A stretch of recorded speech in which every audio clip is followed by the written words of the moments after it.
Esse aqui é o exercício 7 de Física 3, do capítulo 8. Nesse exercício, esse cilindro que está aqui vai ser abandonado dessa posição e vai cair aqui numa trajetória retilínea em queda livre. E o exercício quer saber por quanto tempo esse observador que está aqui consegue ver a imagem do cilindro, mesmo que parcial. Bom, para saber por quanto tempo, primeiro a gente tem que ver cadê a imagem desse cilindro. Bom, o espelho está aqui, vou prolongar o espelho. A distância do objeto até o espelho é igual à distância da imagem até o espelho. Mesma coisa aqui para o topo do cilindro. Então, esse cilindro estaria, a imagem dele estaria aqui. E a distância dessa imagem até o espelho é a mesma que a distância do objeto até o espelho, que é 20 centímetros. Agora, para eu saber por quanto tempo o observador vai ver essa imagem, eu vou precisar do campo de visão desse observador com relação a esse espelho. Para achar o campo de visão, eu vou ligar o olho do observador com uma reta até o extremo do espelho. E vou fazer o mesmo com o outro extremo do espelho.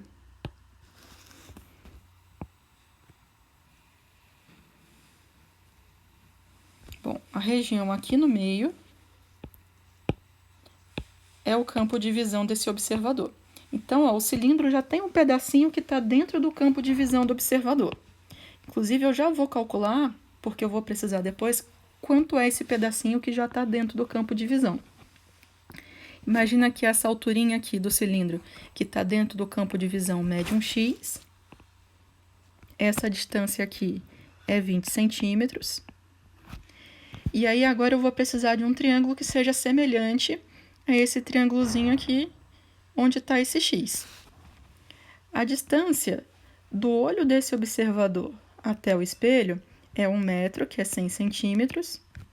Essa distância forma um ângulo de 90 graus, como esse ângulo aqui. E como esse lado está na mesma reta que esse aqui, esses dois triângulos vão ser semelhantes.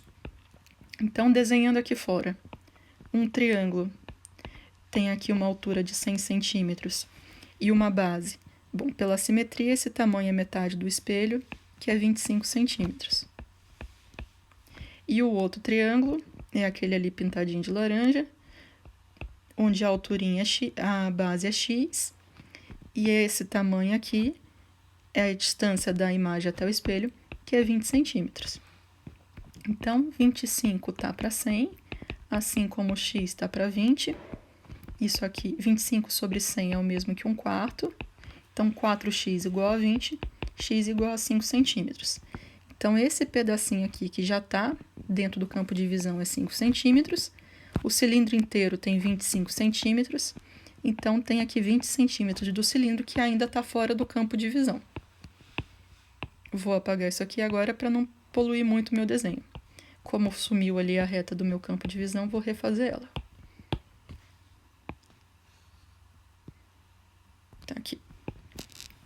Certo. Agora, até onde esse cilindro pode ir, tal que o observador ainda esteja vendo a imagem dele. Por exemplo, quando o cilindro ainda estiver aqui, ele ainda está sendo visto aqui, ó, mesmo que parcial. Quando o cilindro estiver aqui, assim, ele ainda está sendo visto, mesmo que parcial. O observador vai parar de ver esse cilindro quando o cilindro começar a sair do campo de visão, ou seja, quando o cilindro tiver, traçar aqui a reta, tiver exatamente aqui, encostando no campo de visão, só que por fora, eu comecei a não enxergar mais esse cilindro. Então, agora, se a gente pensar no topo desse cilindro, qual foi a distância que esse topo do cilindro percorreu, ainda estando dentro do campo de visão? Bom, o topo desse cilindro saiu daqui e veio até aqui. Essa distância toda em rosa é toda a distância que o cilindro vai poder percorrer, tendo pelo menos um pedaço dentro do campo de visão desse observador. Daqui para frente, esse cilindro sai do campo de visão do observador. E por que eu estou pegando o topo do cilindro? Quando eu tenho um corpo extenso, eu tenho que escolher um ponto desse corpo extenso para ser o meu referencial. Então, eu podia pegar o topo desse cilindro e aí comparar topo com topo, ou eu podia pegar a base desse cilindro e aí comparar base com base. O que eu não podia fazer é comparar topo com base.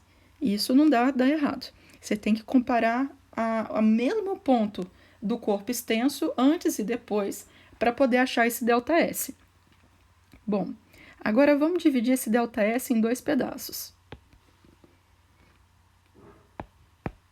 Um pedaço vai ser esse aqui, que está do lado de fora, que a gente tinha começado calculando, e é 20 centímetros. E o outro pedaço vai ser esse aqui que eu estou riscando dentro.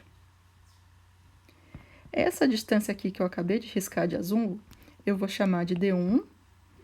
Não é esses 50 centímetros, esses 50 centímetros é o tamanho do espelho. E aí o nosso ΔS inteiro vai ser aqueles 20 centímetros que estão lá em cima, mais o D1. Então, esse topo aqui do cilindro, ele vai sair dessa posição até aqui, e depois ele ainda vai poder percorrer toda essa distância que eu chamei de D1. Agora, calcular esse D1 para poder saber toda a distância que esse cilindro vai percorrer, e aí sim saber o tempo que esse cilindro está sendo visto, que a imagem dele está sendo vista por esse observador. Para achar esse D1, eu vou usar novamente semelhança de triângulos.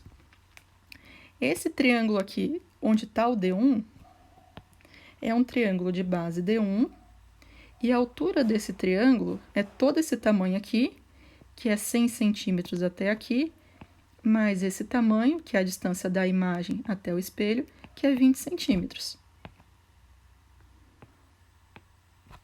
E esse triângulo é semelhante ao triângulo que agora eu vou pintar de rosa.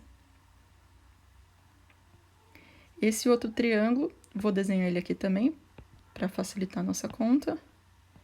A base dele é o tamanho do espelho, que é 50 centímetros, e a altura dele é a distância do observador até o espelho, que é 100 centímetros. Aqui era 120, não era 20. Não.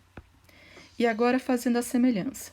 D1 sobre 120 é igual a 50 sobre 100. 50 sobre 100 é o mesmo que meio, então D1 vezes 2 é igual a 120, D1 é igual a 60 centímetros. Então, agora eu sei que o ΔS, que esse cilindro vai poder percorrer, é 20 centímetros mais 60 centímetros, então é 80 centímetros. E agora, para encontrar o tempo que o cilindro vai gastar nesse ΔS, que é o mesmo tempo que o observador vai estar vendo a imagem do cilindro. Esse cilindro está em queda livre. Em queda livre, ele faz um movimento uniformemente variado. Então, o ΔS é V0T mais AT ao quadrado sobre 2.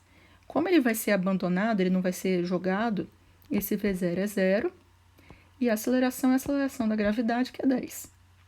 Então, o ΔS, passando para esse 80 centímetros, é 0,80 metros, 0,8 metros. 10 dividido por 2 dá 5, vezes t ao quadrado. 0,8 dividido por 5 dá 0,16, igual a t ao quadrado. Então, esse tempo vai ser raiz de 0,16, que é 0,4 segundos. Então, o tempo que o cilindro vai estar caindo e que o observador ainda vai estar vendo a imagem dele, mesmo que parcial, aqui através desse espelho, é o tempo de 0,4 segundos.